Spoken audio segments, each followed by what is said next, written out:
নবীকে চিনতে হলে এসো কামেল পীরের দরবারে, নবীকে চিনতে হলে এসো কামেল পীরের দরবারে। পীরের চেহারাতে নূরে মুস্তাফা বিরাজ করে।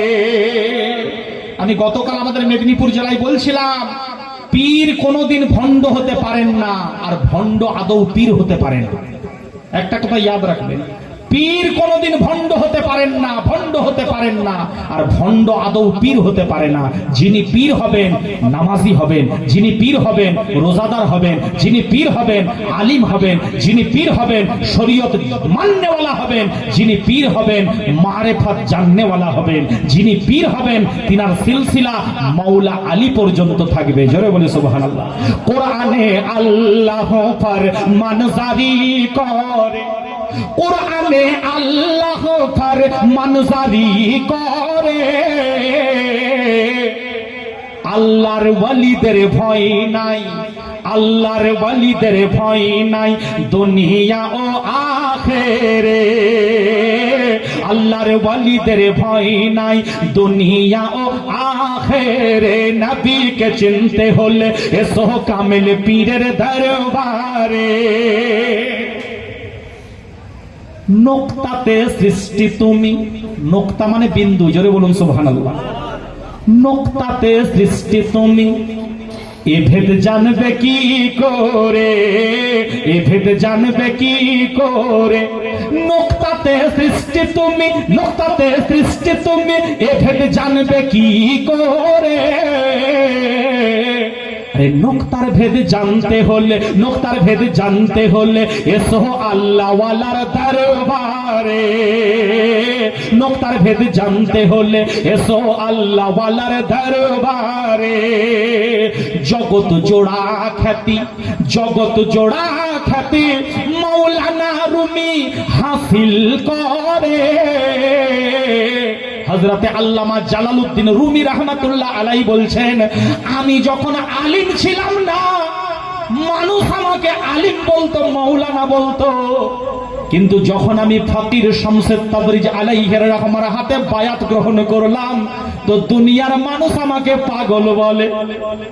বলছে যখন আমি আলিম ছিলাম না তখন লোকে আমাকে মাওলানা বলতো, আর যখন আমি ফকির শামসুদ তাবরিজি আলাইহির রহমার দস্তে বায়াত হলাম, সমাজের মানুষ আমাকে পাগল বলে। তাই বলছে শেষ ছন্দে, জগৎ জোড়া খ্যাতি মাওলানা রুমি হাসিল করে। জগৎ জোড়া খ্যাতি মাওলানা রুমি হাসিল করে।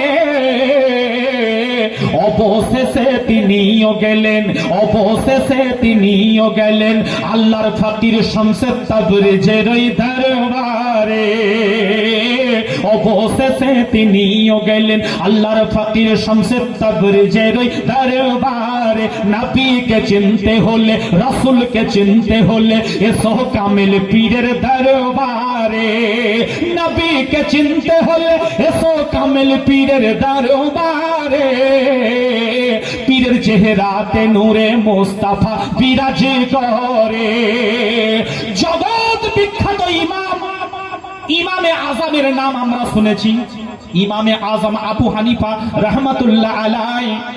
উনি এত বড় জগৎ বিখ্যাত মানুষ হওয়ার পরেও আল্লাহর ফকির, আল্লাহর ওয়ালি হযরতে ইমাম জাফর সাদিক আলাইহির রহমার দস্তে উনি বায়াত গ্রহণ করলেন। জোরে বলে সুবহানাল্লাহ।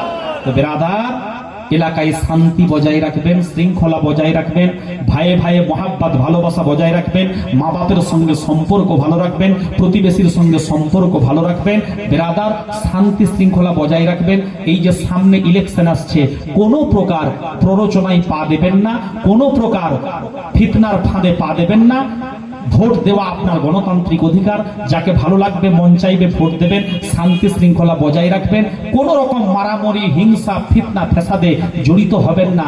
আজকে অনেক জায়গায় দেখা যায় মারছেও মুসলমান মরছেও মুসলমান, ঠিক না বল? মারছেও মুসলমান মরছেও মুসলমান, এটা নয়। আমাদেরকে এডুকেশন নিতে হবে, জেনারেল এডুকেশন, অ্যারাবিক এডুকেশন, দুটো এডুকেশনই বজায় রাখতে হবে হযরতে মুহতারাম।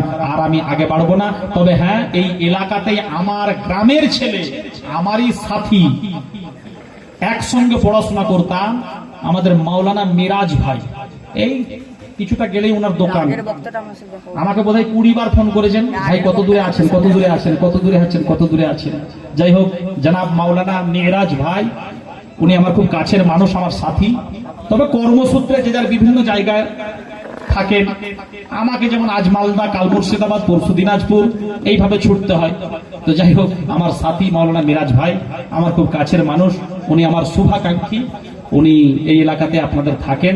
হ্যাঁ, আমার সঙ্গে খুব ভালো ব্যবহার, ভালো সম্পর্ক। যাই হোক, আমাকে বারবার ফোন করছিলেন, আমি ওনার দোকানে একটু নামলাম, ওনার সঙ্গে সাক্ষাৎ হলো। হ্যাঁ, আমাদের একই মানে গ্রামেই বাড়ি। তো যাই হোক, এই এলাকাতে আছেন, আলহামদুলিল্লাহ। আল্লাহ যেন সকলের হায়াত কিসমতকে দারাজ করেন, সকলে বলি আমিন, সকলে বলি আমিন।